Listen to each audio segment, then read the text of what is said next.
Siapa sangka rubel, mata uang Rusia yang backed by gold, ternyata terbukti efektif. Apakah hal ini yang menyebabkan Amerika lebih agresif membantu Ukraina sebagai perpanjangan tangan Amerika untuk menyerang Rusia? Atau memang ini akan menjadi perang panjang agar industrial military complex milik Amerika bekerja secara penuh di tengah ekonomi Amerika yang melemah terendah dalam 40 tahun terakhir? Atau seperti Soekarno, Gaddafi, Saddam Hussein, Putin, Masdai. Kita semua tahu kemunafikan Barat, Sekutu, dan Amerika dengan mengadakan sanksi ekonomi ke Rusia, di mana Uniqlo, Starbucks, KFC, Apple, dan banyak korporasi besar menutup usahanya di Rusia, namun tetap negaranya membeli minyak dan gas Rusia. Bukan hanya membeli, mereka nurut disuruh bayar pakai rubel atau pakai emas. Hebatnya lagi, rubel tadi tidak menggunakan back by dolar atau nilai rubel tidak mengambang terhadap dolar, namun rubel jadi stabil dipatok pakai harga emas. Inilah hal yang terbukti efektif yang dilakukan oleh Putin untuk melawan sanksi ekonomi dengan serangan balik. Dengan tetap membeli rubel dengan standar emas, maka sesungguhnya perang Ukraina akan panjang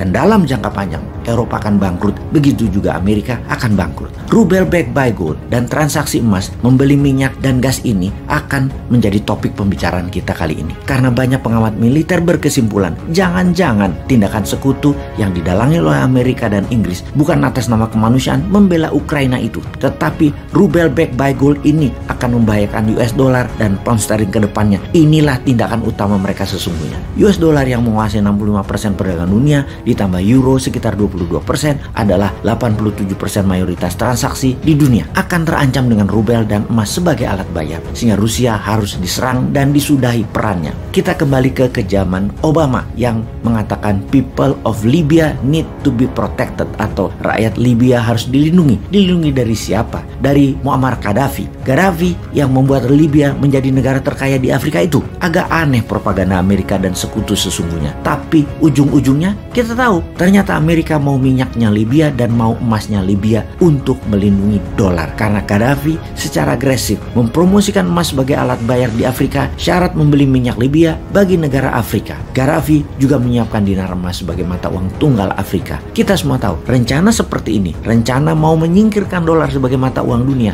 jangan pernah Anda lakukan karena Anda akan ditarget. Libya kencang mempromosikan mata uang emas ini sejak tahun 1996 sampai tahun 2000 yang mendapatkan tanggapan positif dari banyak negara Afrika. Bahkan di puncak serangan intervensi Amerika ke Libya, Gaddafi masih bisa membuat pertemuan dengan banyak kepala negara Afrika dan negara Islam untuk bergabung menjalankan mata uang emas sebagai alat pembayaran yang membuat Amerika mempercepat agresi militernya. Dengan membuat transaksi menggunakan emas akan menantang dolar dan euro yang akan membuat ketidakstabilan harga dolar dan menggeser keseimbangan ekonomi dunia ke arah negara Afrika. Juga membuat kekayaan sebuah negara devisanya bukan lagi seperti yang dibanggakan seperti saat ini. Banyak-banyakan cadangan dolarnya, tetapi seberapa besar cadangan emasnya. Pada saat itu, Libya punya cadangan emas 144 ton. Inggris punya 3 kali lipat, mendekati 450 ton. Namun penduduk Inggris 10 kali lipat penduduk Libya. Jadi ketika minyak Libya dibayar harus pakai emas, maka Amerika terancam. Gaddafi harus jadi pendosa dan rakyat Libya harus dilindungi. Pala lo bau menyan.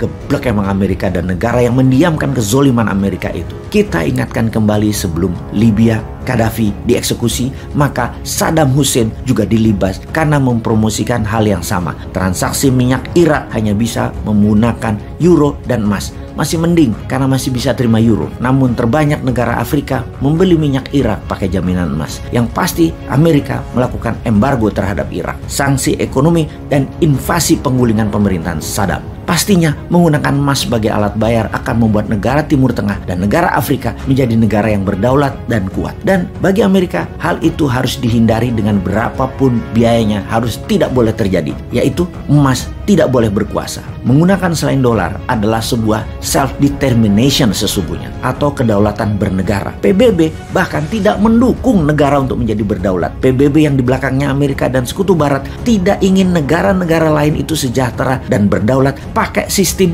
di luar sistem mereka, yaitu sistem dolar. Ketika OPEC dan negara penghasil minyak bumi kompak tidak menggunakan dolar sebagai alat bayar, ini akan membuat negara yang lapar minyak bumi, negara besar dunia, akan tidak bisa membeli minyak tersebut tersebut karena dengan mata uang dolar atau pound sterling mereka bisa mencetak uang itu sendiri dan membayar harga minyak bumi tadi. Tapi kalau pakai emas, keterbatasan jumlah emas yang mereka miliki akan membuat harga emas naik, harga minyak bumi dibayarkannya jadi makin mahal. Negara penghasil minyak tadi akan menjadi negara kaya. Bukan Amerika, Eropa, bahkan Tiongkok yang kaya. Mereka, negara-negara pembeli minyak tadi, Amerika, Eropa, dan Tiongkok malah bangkrut atau tidak pernah bisa sebesar sekarang ini. Jadi kembali ke Ukraina, kembali ke rubel backed by gold sebagai pembayaran transaksi minyak dan gas Rusia pakai emas atau rubel yang dipack dengan harga emas. Hal inilah yang menjadi alasan utama mengapa senjata perang mulai mengalir dikirim ke Ukraina. Tujuannya bukan kemanusiaan, tujuannya jangan sampai rubel menang dan emas berkuasa. Kalau Indonesia gimana? Dukung emas atau